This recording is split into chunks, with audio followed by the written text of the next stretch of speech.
ठीक है, देखो इधर ध्यान देना, ये समांतर चतुर्भुज हो गया, बोलता है ये समलंब चतुर्भुज का क्षेत्रफल, इसका क्षेत्रफल कितना दिया हुआ है, क्षेत्रफल कितना दिया हुआ है 176 सेंटीमीटर स्क्वायर, इसका क्षेत्रफल दिया हुआ है। यदि समांतर भुजा में से एक भुजा दिया हुआ है, मान लो ये भुजा दिया हुआ है 14 सेंटीमीटर, एक भुजा दिया हुआ है, अब ऊंचाई इसको बोलते हैं, तो 8 मीटर ये दिया हुआ है, ठीक है। तो दूसरी ये भुजा, दूसरी भुजा क्या होगा, ये दूसरी भुजा क्या होगा, ये क्वेश्चन पूछ रहा है। तो अब हम लोग समांतर चतुर्भुज पहले लिखते हैं, समलंब चतुर्भुज, समलंब चतुर्भुज, समलंब चतुर्भुज का क्षेत्रफल, समलंब चतुर्भुज का क्षेत्रफल क्या होता है, क्या क्षेत्रफल क्या होता है, half into a plus b into h होता है फॉर्मूला। और हमारा ये क्षेत्रफल दिया हुआ है, देखो यहाँ क्षेत्रफल लिखे ना, ये देखो 100, यहाँ लिख दो 176 दिया हुआ है। अब इसको फॉर्मूला लिख दो, हाफ इंटू a का मान दिया हुआ है 14 दिया हुआ है, b का मान नहीं दिया हुआ है तो b लिख देंगे, इंटू h दिया हुआ है 8 बराबर 176, इसको काट सकते हैं, 2 चौका 8 कटेगा ना, तो बचेगा क्या, इसको 1 से गुणा करेंगे तो 14 प्लस b इंटू 4। अब हम इसको ऐसे कर सकते हैं 176 बटे 4, 4 इधर ले आए तो बचा क्या 14 प्लस b, यही बचा। अब इसको काट दो, 4 चौके 16, 4 चौके 16, यानी 44 बराबर 14 प्लस, यानी 44 को रहने दो और 14 को इधर ले आएंगे तो माइनस 14 बराबर b, तो घटा दो, 4 में 4 जाएगा 0, 4 में से 1 जाएगा तो 3, यानी b बराबर 30, यानी ऐसे लिख सकते हैं b बराबर 30। अब यहां लिख दो अतः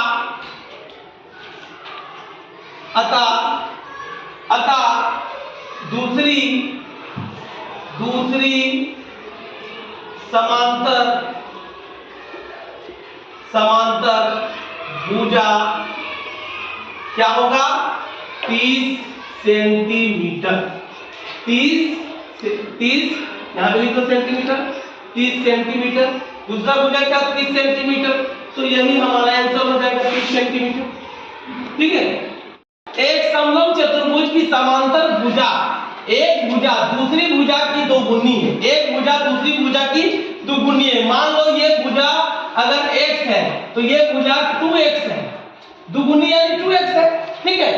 उसके बाद बोल रहा है दुगुनी है, यदि उसका क्षेत्रफल यानी उसका क्षेत्रफल 168 सेंटीमीटर स्क्वायर है तथा ऊंचाई 8 मीटर, ये ऊंचाई 8 सेंटीमीटर है, तो समांतर भुजाएं यानी दोनों भुजाएं ज्ञात करके बोल रहा है, ठीक है। तो सबसे पहले लिख दो माना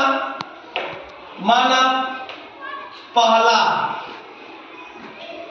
समांतर भुजा बराबर x है ना, दूसरा समांतर भुजा बराबर 2x, जो भी हम यहां बनाए, ठीक है। अब बोल रहा है ये हो गया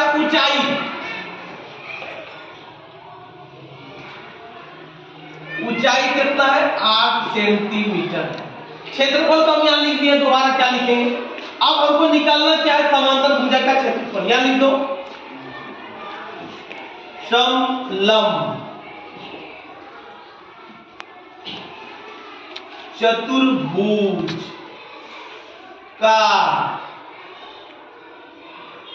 क्षेत्रफल बराबर है ना, क्षेत्रफल कितना दिया हुआ है 168 लिख दो यहां 168 बराबर क्या होता है half into a plus b into h होता है। क्या फॉर्मूला सेट कर दो, हाफ इंटू ए का मान कितना है x, b का मान कितना है, b का मान कितना है 2x इंटू 8, ये कट जाएगा, दो चौका कट जाएगा ना। अब बचा कितना 168 बराबर x प्लस 2x इंटू 4 को इधर ले आओ तो 168 बटे 4 बराबर x प्लस 2x। इसको काट दो, 4 चौके 16, 4 दूना 8, 42 से कट गया है ना।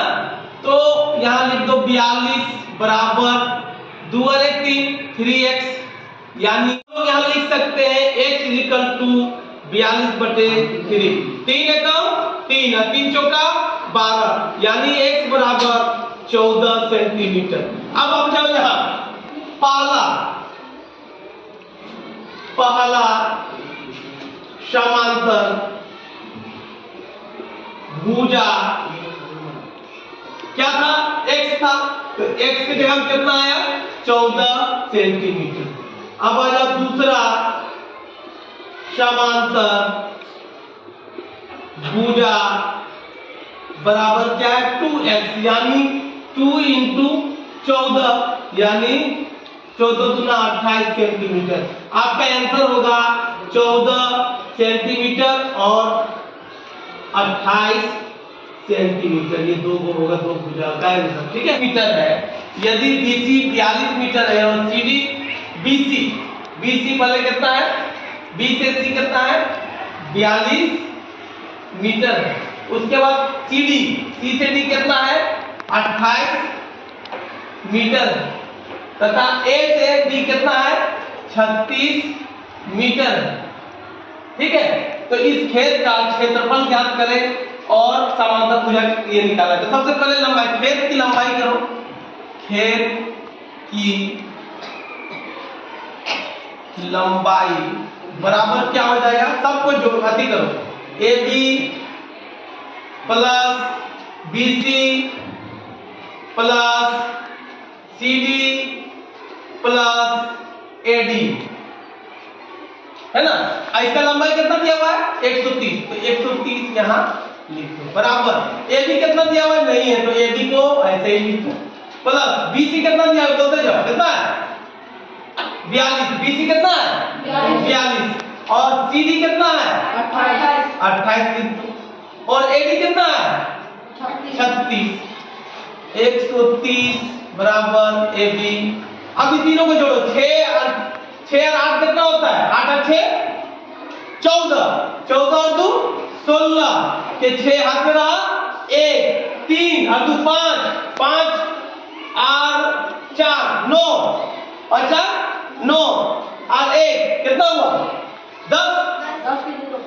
10 के 106 हो गया। अब यहाँ लिख दो 130 और इसको इधर ले आओ तो माइनस 106, साफ साफ लिख दो माइनस 106 बराबर AB। अब घटा दो 130 में से 10 में से 6 जाएगा तो 4, है ना। अब बचा यहाँ क्या 2 में से 0 जाएगा तो 2 ही, है ना, तो 24। तो AB बराबर कितना है, AB बराबर 24, यानी लिख दो AB बराबर 24 मीटर, है ना। अब आ जाओ कि हमको क्या निकालना है क्षेत्रफल पूरा, तो लिखेंगे समलंब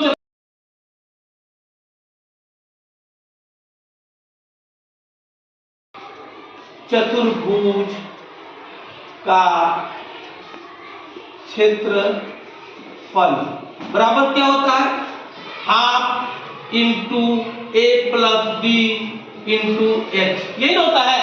तो हाफ लिख दो इंटू A प्लस A कितना है बोलते जाओ, A कितना है 42, B कितना है 36 और H कितना है AB निकाले, लंब कितना निकालेंगे 24, ये कितना निकल गया है 24, तो यहाँ लिख दो 24।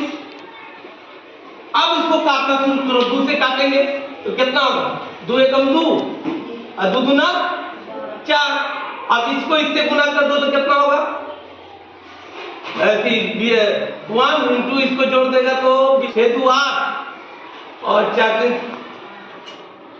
3 7 इंटू 12 इसको गुना करेंगे बाती करेंगे तो 78 इंटू 12 78 इंटू 12 को हम लोग गुना 36 मीटर स्क्वायर ये मेरा आ जाता है मीटर स्क्वायर 936 को गुना 78 को गुना कर दिया है। देखो यहाँ पे गुना किए हैं तो कितना आता है 936 मीटर स्क्वायर समचतुर्भुज का है ना। इसका विकर्ण पहला विकर्ण दिया हुआ है कितना 16 सेंटीमीटर और दूसरा विकर्ण दिया कितना 30 सेंटीमीटर। इसका फॉर्मूला होता है सम चतुर्भुज का क्षेत्रफल बराबर होता है half into d1 into d2। तो हाफ लिख दिए d1 कितना है बता तुम लोग 16 d2 कितना है 30 काट दो 8 इंटू 3 अब गुना कर दो 0 8 दिया 24 2 तो 40 सेंटीमीटर स्क्वायर। इस तरह से एक और दो दोनों बना लेंगे आसान है ना। चतुर्भुज कैसे होता है ये देखो ये हुआ समचतुर्भुज ये समचतुर्भुज हुआ। इसका विकर्ण होता है जो बीच से सीधे आता है इसको विकर्ण बोलते हैं। क्या बोलते हैं विकर्ण। ये पहला हुआ पहला विकर्ण ये दूसरा विकर्ण ठीक है। तो पहला मेरा दिया हुआ है कितना दिया हुआ है पहला 11 सेंटीमीटर मेरा दिया हुआ है और ये बोलता है सम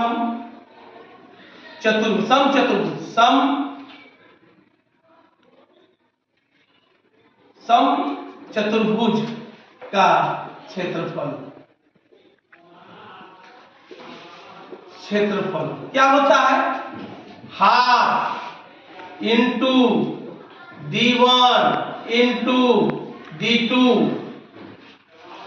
यहां कितना दिया है क्षेत्रफल 88 लिख दो 88 दिया है ना 88 सेंटीमीटर स्क्वायर दिया है 88 लिख दो हाफ लिख दो। पहला मेरा दिया हुआ है पहला कितना दिया हुआ है 11 दूसरा मेरा d2 नहीं दिया हुआ है तो d2 लिख दो वहां। अब यहां लिख दो 88 बराबर इसको इससे गुना करेगी तो हो जाएगा 11/2 इंटू d2।